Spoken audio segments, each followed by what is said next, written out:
अस्सलाम वालेकुम। शराय दसूर से मैं हूं अब्दुल क़य्यूम सिद्दीकी और आप हैं AQS के साथ।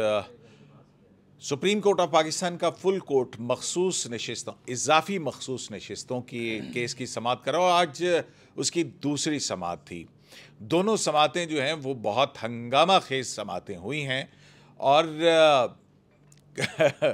बहुत कुछ उसमें ऐसा कुछ है, बहुत स्पाइस है, बहुत मीठ है और वाक़तन जिसको कहते हैं ना कि आप एक मरतबा उस हेयरिंग को देखने बैठें और फिर जब आप पस मंज़र से भी आगाह हों और फिर यहाँ तक कि जुडिशल पॉलिटिक्स के भी आपको नासिर इकबाल साहब की तरह से शुद्ध-बुद्ध हो, तो ये बड़ी इंटरेस्टिंग सूरत हाल है। पूरा पाकिस्तान जो है वहाँ देख रहा है। जो मेरी दो समाअतों के बाद एक ऑब्जर्वेशन जिसको कहते हैं कि बीइंग ए कोर्ट रिपोर्टर, वो ये है कि इस वक्त सुप्रीम कोर्ट में हमें तीन आरा जो हैं वो नज़र आ रही हैं।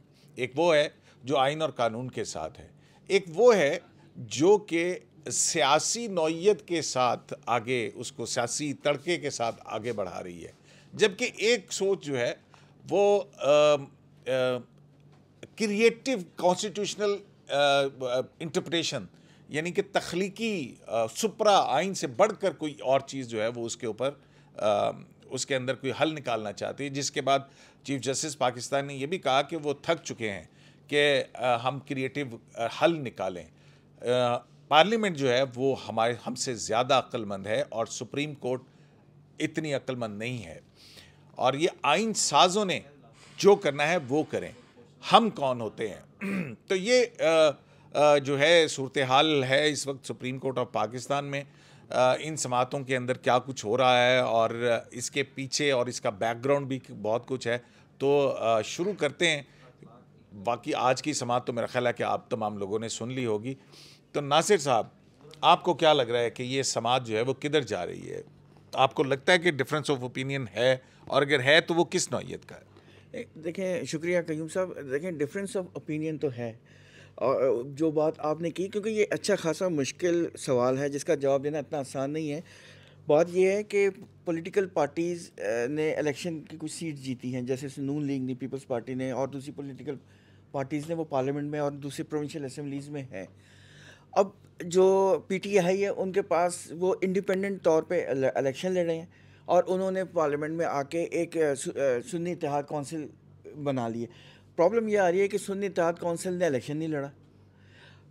जो प्रोपोर्शनेट रिप्रेजेंटेशन के तहत जो सीटें मिलनी है रिजर्व सीट्स पे, जो औरतों की और माइनॉरिटीज़ की, ये उनको मिलेंगी जो ऐसी पॉलिटिकल पार्टी हो जिसने इलेक्शन लड़ा हो।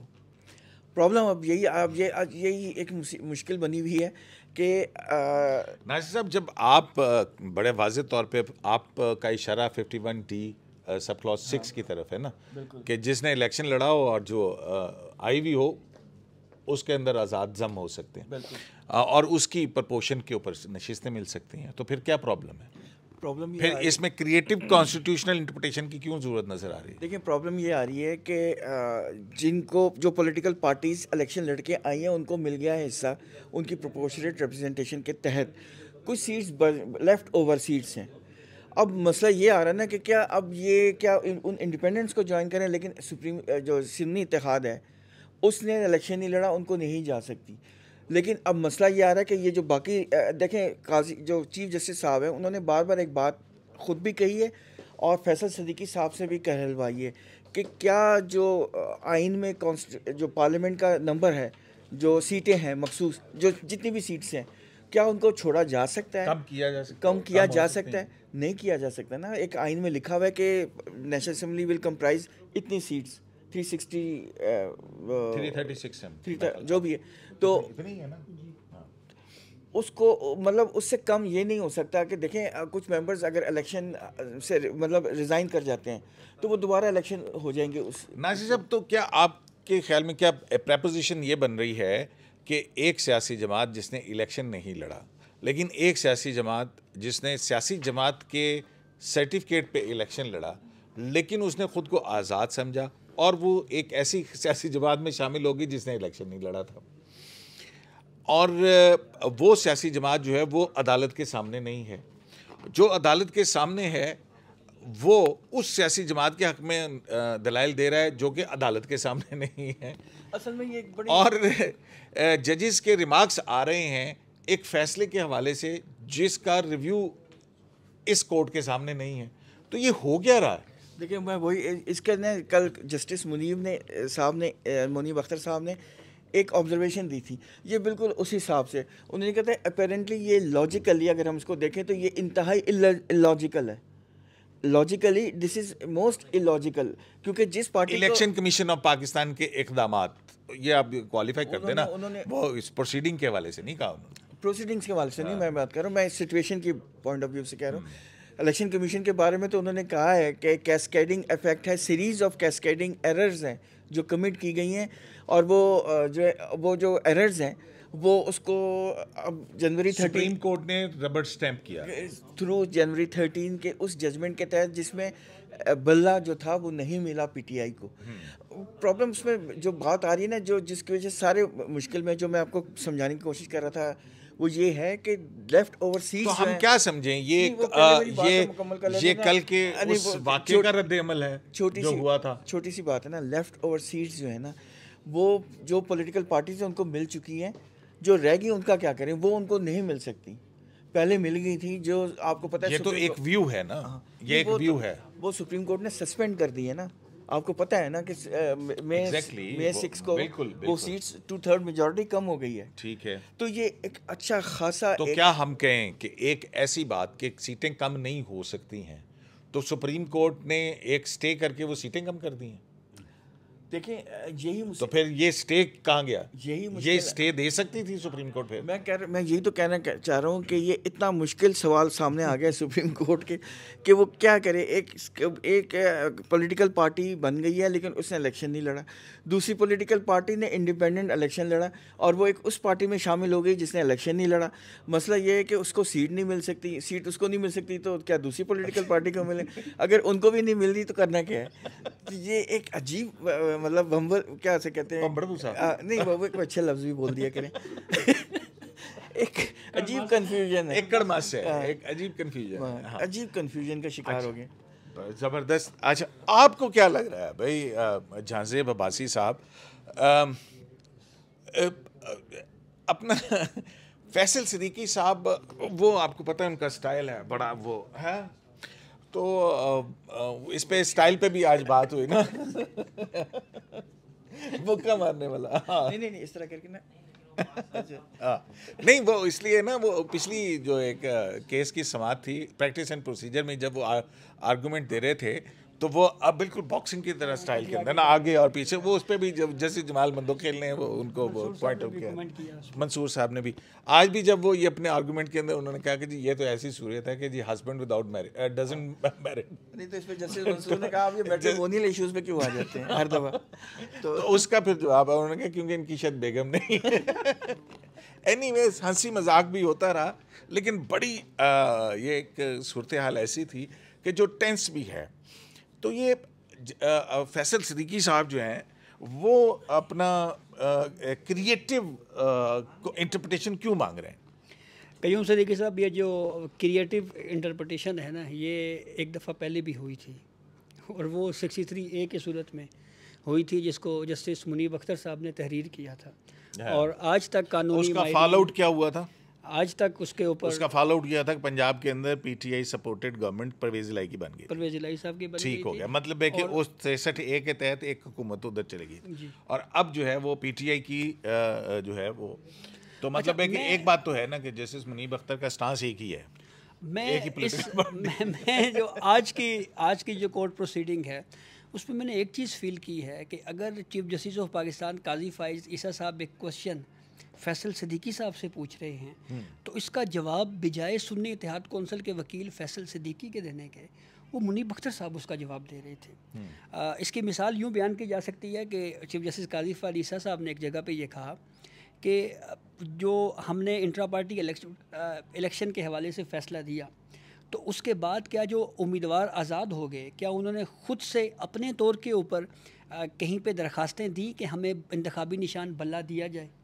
तो ये वो क्वेश्चन था जो फैसल सिद्दीकी साहब ने जिसका जवाब देना था। लेकिन उस पर जस्टिस मुनीब अख्तर साहब ने कहा कि अगर उस पे अगर कोई दरख्वास्त दी जाती तो ये सुप्रीम कोर्ट ऑफ पाकिस्तान के फ़ैसले की तौहीन होती। तो एक तो इस तरह की तौहीन अदालत, जी तौहीन अदालत हो जाती। उन्होंने कहा कैसे आपने ये कर लिया बगैर पढ़े हुए जो है आप इस तरह बात करते हैं। दूसरा, इस केस की प्रोसीडिंग के दौरान जो तहरीरी मरूज़ात जमा करवाए हुए हैं फैसल सिद्दीकी साहब ने, उसमें उन्होंने एक जगह पे लिखा हुआ है पार्लिमानी पार्टी, एक जगह पे पॉलिटिकल करेक्ट करवाया गया उन्होंने। तो काजी साहब बेसिकली ये चाह रहे थे कि आप हमें ना कोई एक लफ्ज़ बता दें और नहीं, जो वो ये कह रहे थे, निकाल दें उसको। वो ये कह रहे थे कि जो आइन के अंदर है उसी लफ्ज़ को इस्तेमाल उसी लफ्ज़ को इस्तेमाल करें। हाँ, और ये क्या होता है पॉलिटिकल पार्लिमानी पार्टी, ऐसा कोई लफ्ज़ नहीं, या पॉलिटिकल पार्टी है या पार्लिमानी पार्टी है या पार्लिमानी पार्टी है। तो इसके ऊपर मज़ीद इसको डिफ़ाइन करने के लिए जस्टिस जमाल खान बंदोखेल साहब ने यह कह दिया कि एक फ़ैसला भी है, उसमें पार्लिमानी पार्टी के ऊपर काफ़ी डिस्कशन हुई है।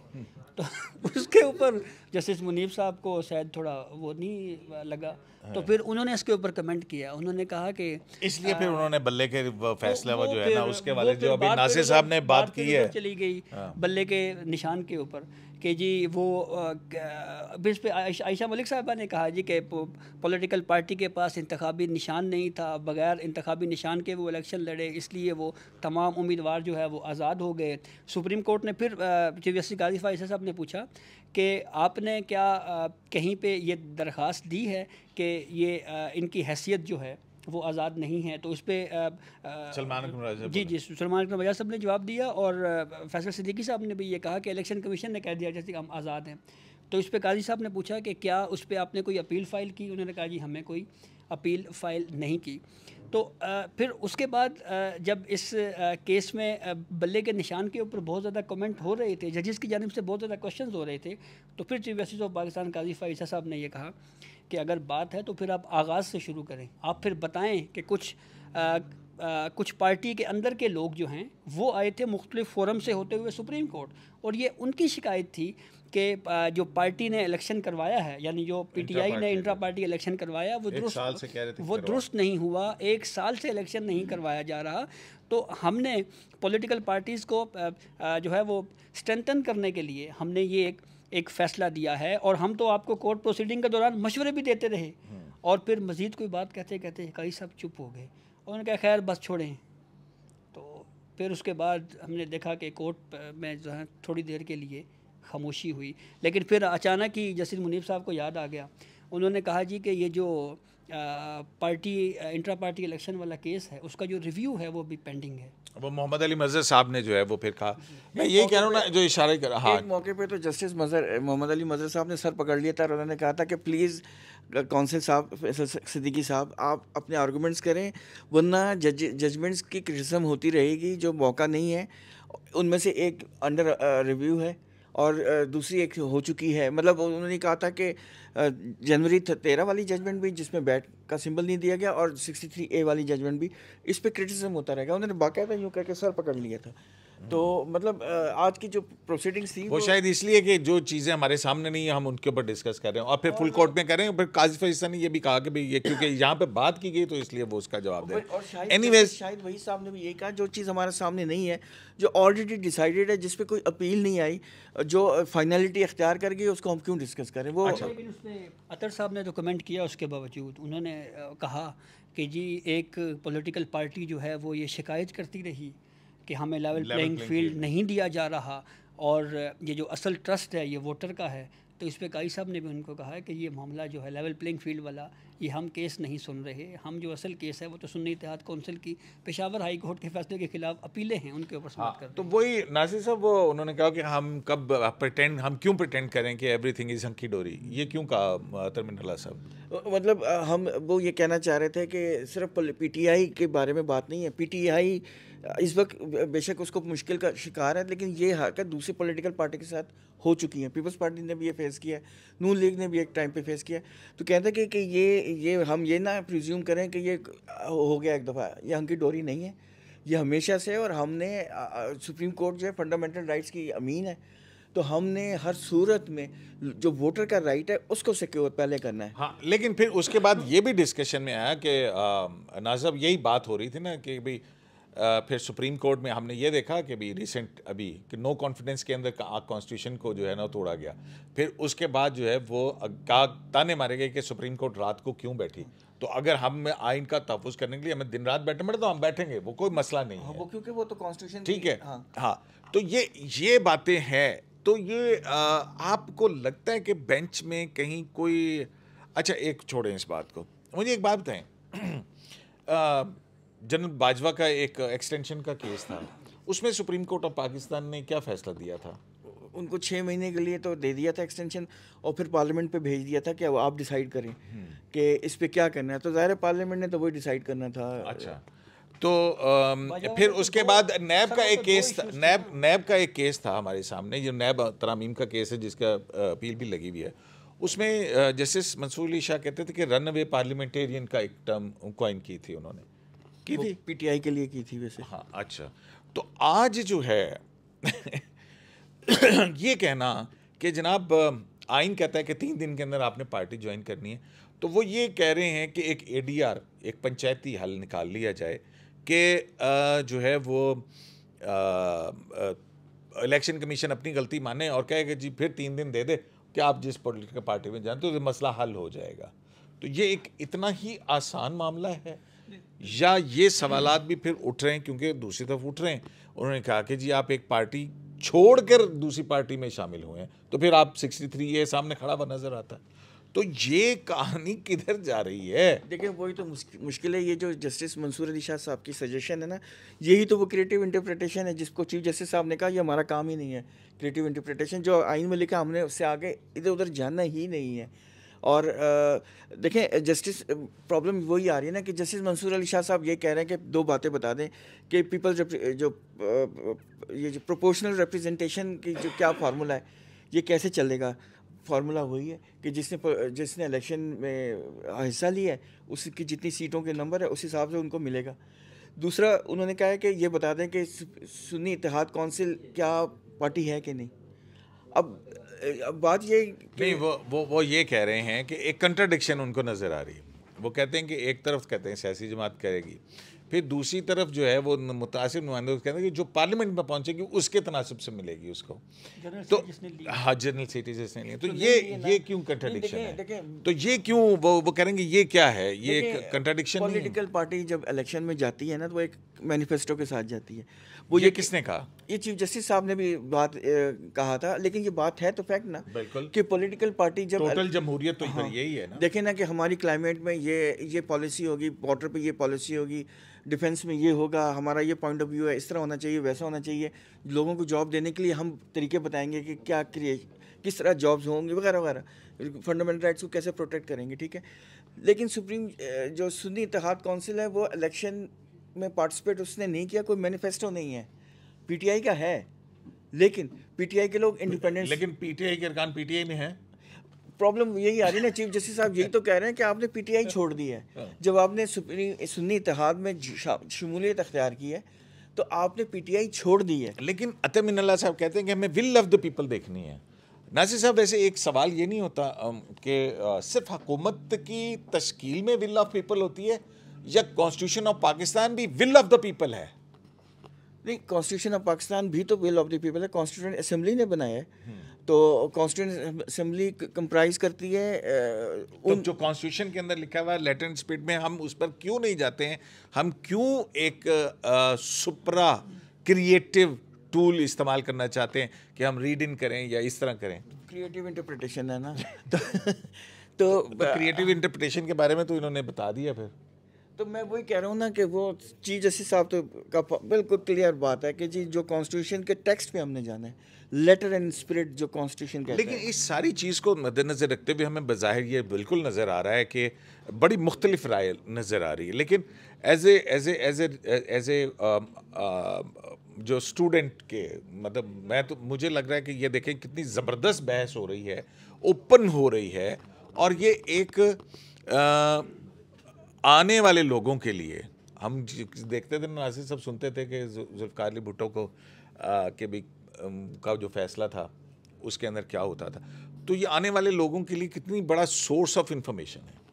नहीं देखें, सोर्स ऑफ इंफॉर्मेशन तो है। देखें, लोगों को ये बात समझनी चाहिए कि कोर्ट में प्रोसीडिंग्स इसी तरह होती हैं, हर किस्म की जो जानबूझ के प्रोवोकिंग सवाल किए जाते हैं, सर्चिंग क्वेश्चंस होते हैं, ताकि उसको हर थ्रेश आउट किया जाए हर एंगल से, ताकि जब आप जजमेंट लिखें क्लैरिटी आए। जजमेंट एवं तो नहीं लिखना ना, आपने फॉर ऑल टाइम्स टू कम होता है ना। ठीक हो गया। तो अपना ये नासिर साहब, जब ये सारा कुछ हुआ था और ये जब रबर स्टैम्प वाली बात की और बल्ले के 13 जनवरी का फैसले की, और फिर उसके बाद काजी फाइज साहब ने एक लंबी चौड़ी बात की और उनका मौक़िफ़ ये था कि जिसके ऊपर मोहम्मद अली मज़हर साहब ने कहा कि हमारे सामने नहीं है, रिव्यू पेंडिंग पड़ा हुआ है, वो सारी बातें की। ऊपर उसके बाद जो है वो जस्टिस मंसूर अली शाह ने कहा कि चीफ जस्टिस को इस तरह की जो है ना का राय देना वाइज नहीं है। तो उस पर चीफ जस्टिस ने कहा आई अपोलोजाइज।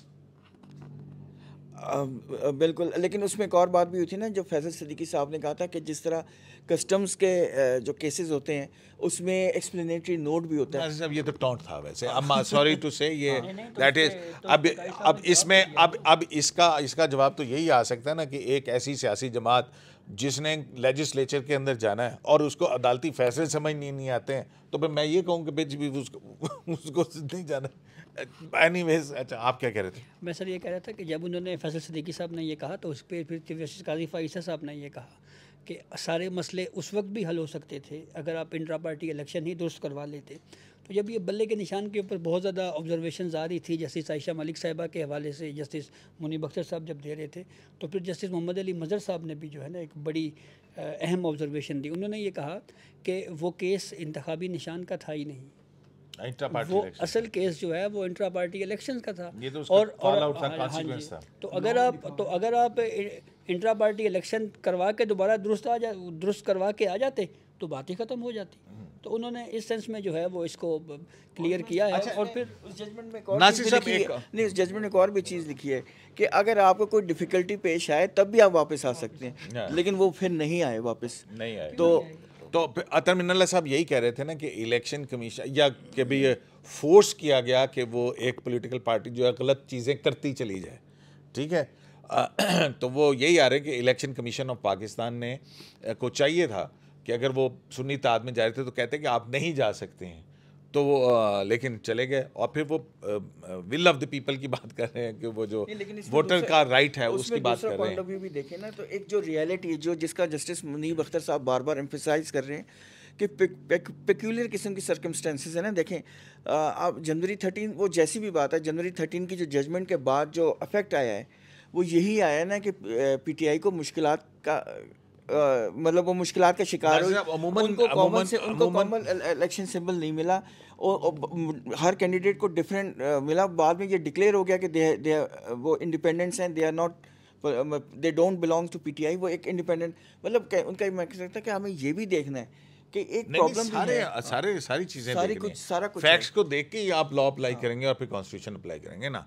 इसी के लिए तो उन्होंने कैस्केडिंग इफेक्ट ऑफ एरर्स कहा था। इसका क्या मतलब होता है? मैं पेंडू याद one after another domino effect जो है, डोमिनो इफेक्ट है। अच्छा। इलेक्शन कमीशन ने एरर्स किए हैं, वो नहीं समझ सकी और उसकी वजह से जो पीटीआई वो इतनी मुश्किलात का शिकार हो गई कि उसके पास जो भी ऑप्शन थी उसको उसने अवेल किया। नासिर साहब, अगर कोई मुझे गलती करने के लिए कहे, मतलब फ़र्ज़ करें मैं कहता हूँ कि आप मुझे कहते हैं कि यार मैं ये जो है ना जहाँ ज़ेब अब्बासी के मुंह पे मुक्का मार के इसकी नाक तोड़ दूँ, ठीक है, तो ये अमल मैं कर दूँ। मैं वैसे नाम किसी और का बदल दें तो मैं आपको इजाज़त दे दूँगा।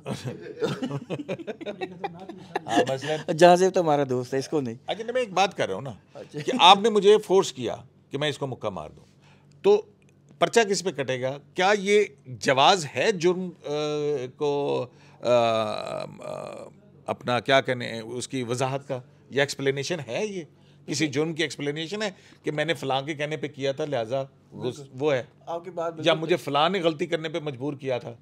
ये कोई लीगल जस्टिफिकेशन है? किसने मजबूर किया था सर? वो इलेक्शन कमीशन ने मजबूर किया था। अच्छा, मैं समझा किसी और की कह रहे हैं। अच्छा, वो मैं एक बात कर रहा हूँ, नासिर साहब जवाब दे रहे हैं। मैं ये कह रहा हूँ, देखें यही तो फ़र्क है एक मैच्योर पॉलिटिकल पार्टी का और एक उस पॉलिटिकल पार्टी का जो इतनी मैच्योर नहीं है, जिसका इतना एक्सपीरियंस नहीं है। यही तो टेस्ट होता है कि जो लीडरशिप है एक पॉलिटिकल पार्टी का वो कितना प्रेशर ले सकती है और उसमें भी एक सोल्यूशन निकाल लेती है। अच्छा, एक और वाक़या भी हुआ वो ये था कि जब लिस्ट देने की बात आई, बिल्कुल हम बस ये कंक्लूड करें, लिस्ट देने की बात आई तो उस पर कहा गया कि जी ये लिस्ट जो है ये इसका कोई इलेक्शन नहीं होता है, ये इसके लिए जो लिस्ट आती है ना वो किसी इलेक्शन के ज़रिए नहीं आते हैं लोग, वो नॉमिनीज़ होते हैं और पार्टी हेड उसको नॉमिनी करता है, ठीक है। तो उस पर जो है जस्टिस मुनीब अख्तर जो है उन्होंने फैसल सदीकी साहब से कहा, जैसे ही पार्टी हेड की बात आई कि वो नॉमिनेट करता है, तो उन्होंने कहा कि जी सेक्शन 1041 जो है उसको निकालें इलेक्शन एक्ट का, तो और उसके वहाँ पे है कि पॉलिटिकल पार्टी नॉमिनेट करती है। नासिर साहब मुझे एक बात बताएं, एक तरफ आप ये आर्गूमेंट करें जब पार्टी हेड की बात आती है, और फिर दूसरी तरफ जब उसी इलेक्शन एक्ट का कानून का वो कहता है कि 215 के तहत इंट्रा पार्टी इलेक्शन अगर नहीं करवाएंगे तो उसकी आपको सज़ा मिलेगी, जुर्माना होगा, आपको पार्टी भी आपकी ख़त्म की जा सकती है उसके रजिस्ट्रेशन, या फिर आपका सिंबल भी वापस ले लिया जाएगा, ठीक है। तो फिर इधर तो कानून है, उधर भी तो कानून खड़ा हुआ है ना, तो फिर वो गलत कैसे हुआ? देखें बात मैं बता रहा हूँ ना, ये बड़ा कंफ्यूजिंग इसमें बहुत सारे इश्यूज हैं। देखें पॉलिटिकल पार्टी, वो बार बार जो एम्फेसिस हो रहा था कि ये पॉलिटिकल पार्टी है, ये पार्लियामेंट्री पार्टी इसको ना कहें, पॉलिटिकल पार्टी इसलिए कहें, वजह सिर्फ उसकी ये है कि पॉलिटिकल पार्टी अगर आप उसको कंसिडर करते हैं तो फिर इसका इफ़ेक्ट इधर आएगा जो अभी डिसीजन आना है, क्योंकि पीटीआई इस वक्त इंडिपेंडेंट है। अगर ये डिक्लेयर हो जाती है कि नहीं इंडिपेंडेंट तो है, लेकिन है तो ये पॉलिटिकल पार्टी, क्योंकि इन इंडिपेंडेंट्स के पीछे पीटीआई खड़ी हुई है, तो अगर ये पीटीआई है तो हो सकता है फिर सीटें भी इनको, ये कोई ऐसा डिसीजन आ जाए कि सीटें भी फिर इनको मिल जाएंगी। नासिर साहब अब तो पीटीआई के अरकान सुन्नी इत्तेहाद में चले गए।